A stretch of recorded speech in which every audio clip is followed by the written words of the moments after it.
for my live fiber arts little mini lesson, I wanted to do a topic that I love, which is knitting with bulky weight yarn, because it's cold. So why would you not want to knit with bulky weight yarn? Like, now is the time. Nobody's out there wanting dainty linen yarn knits. We want bulky wool knits. And this one, I actually just discovered this one again. My daughter was dragging a bunch of stuff out of the downstairs closet, and this one came out with it. And I remembered that I made this last year with one of my favorite yarns, and it's a pattern that I came up with because it's simple. And I wrote it down. It's on my website. The scarf fell out of the closet, and it is freezing cold here in Tennessee. So, or at least we think it's freezing cold because we're in Tennessee. But this is why I wanted to get on here and talk about bulky yarn. So this is a long, bulky gray scarf. It's perfect for this time of year, and it's great for beginner knitters. You can see it is repeating rows of garter stitch, which is when you alternate between knitting and purling, and it gives you this like great stretchy, and I really love the way it looks, and I know it's really simple, which is another reason that it's great. Because, you know, it's beginner friendly. So we have alternating rows of garter stitch and then stockinette stitch. And stockinette stitch, the difference with that is you are knitting on one side and then you are purling on the other. So whereas this one you get kind of an alternating mixed in pattern, on this one you get smooth on one side and bumpy on the other. So that is stockinette. So this scarf is literally just a combination of garter stitch and stockinette stitch, and it turns out really cool because it's like just enough texture. But not that, you know, I'm trying to put down my own pattern here, not that it's that exciting, but the real star of the show with this one is the bulky knit yarn. So I have done other videos in the past on YouTube, more on, and I guess I'll get into this another day. This is a good example of like thick and thin. So you can see some parts are a little thinner, some parts are a little thicker, very similar to, I was looking to see if I had any hand spun. This one is very similar to the texture you might get from hand spun, which I love. So that will be a topic for another day, possibly tomorrow. Whereas this one, this is the exact yarn I used, is a single ply, but it is a single ply bulky weight. And I mean, while it is still slight variation, you can see that it is all very much one consistency versus this one I just showed you that was like thick, thin, thick, thin. So like I said, this is the exact yarn, obviously different color, that I used for this scarf, and it is from my friend's company, and I will let you look her up. They are out of New York. It is a lady-owned business, and it's awesome. So please look up Gallery Yarns. And that is what this knit up with. So before I have to go, if you wanted some tips on knitting with bulky weight, because one, bulky weight is great because it knits up really quickly. So if it's cold outside, you need a scarf like really fast, bulky weight yarn is for you. And also it's great for gift giving. I feel like we just covered that in a past video.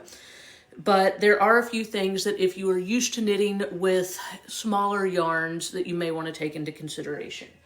So the good news with this pattern is the exact needles I used were these number 11s, I'm sorry, from this kit. So it was not anything like out of the ordinary. So they're the largest knitting needles from, I feel like, most standard kits. So that's what I selected. And that is exactly what I knit this with. You could also, if you wanted, and you can see that the stitches on this one are pretty tight and uniform. So for a bulky, chunky, I'd say around a 10 or 11 knitting needle is good. These, man, I don't even know, what is this? This is a size 17. So I don't know, this looks like something you could kill a vampire with.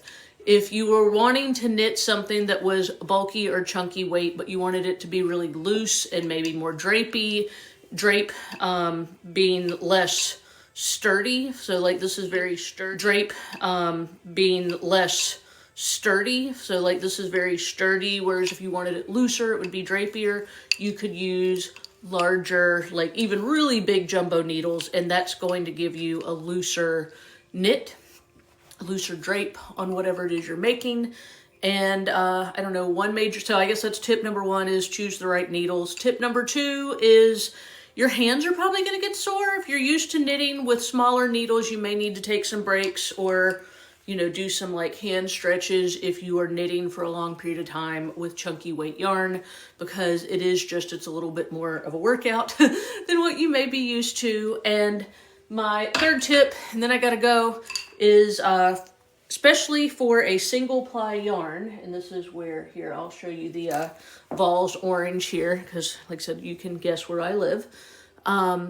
With a single ply yarn, especially a chunky single ply yarn, you want to make sure that you're using a good quality single ply yarn, because you want something that's going to hold together and that has long enough fiber lengths that it's not going to get real sheddy, you know, like make little peeled balls. It's the same idea of like if you buy a more expensive sweater versus a less expensive sweater.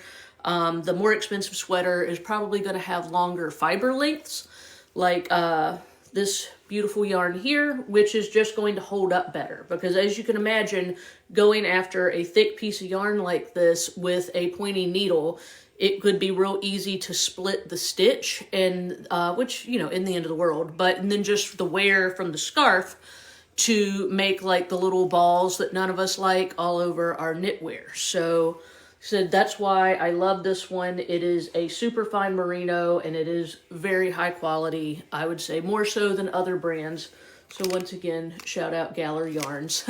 They are a great small business, and that yarn is, I think, the best. And like I said, this scarf got worn all last year and went on many a sledding adventure with my children. And you can see that it is still just beautiful. There's no like weird little fuzzies. So especially if you're doing something where the yarn itself is going to be really shown off as far as a more expensive sweater versus a less expensive sweater.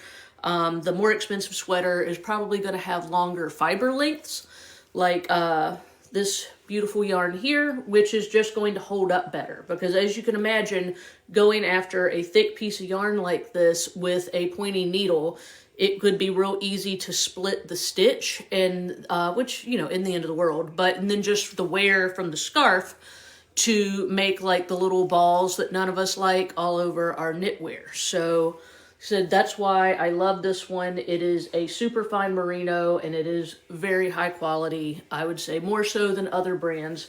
So once again, shout out Galler Yarns. They are a great small business, and that yarn is, I think, the best. And like I said, this scarf got worn all last year and went on many a sledding adventure with my children.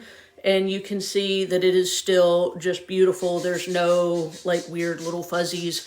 So especially if you're doing something where the yarn itself is going to be really shown off as far as a texture in a project, I would say go with a better quality yarn. And I think that's all my tips. It's all my tips for working with a bulky, chunky weight yarn.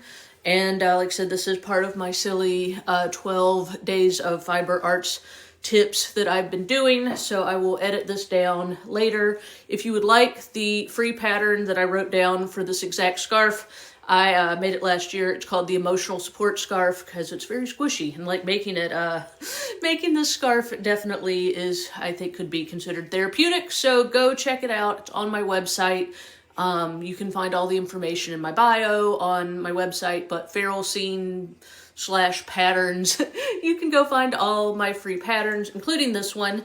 And then the yarn that this was made out of, you can also find there. It is the Galler Yarns Super Bee. And it's a fantastic yarn. So you can find more information on all of that. And it will probably be at a special on that. So you might want to go check that out on my website as well. It may take me a little bit to get on there after I get back from the gym to update that. But that is the pattern. So enjoy the pattern, enjoy the yarn, and I hope that helps with maybe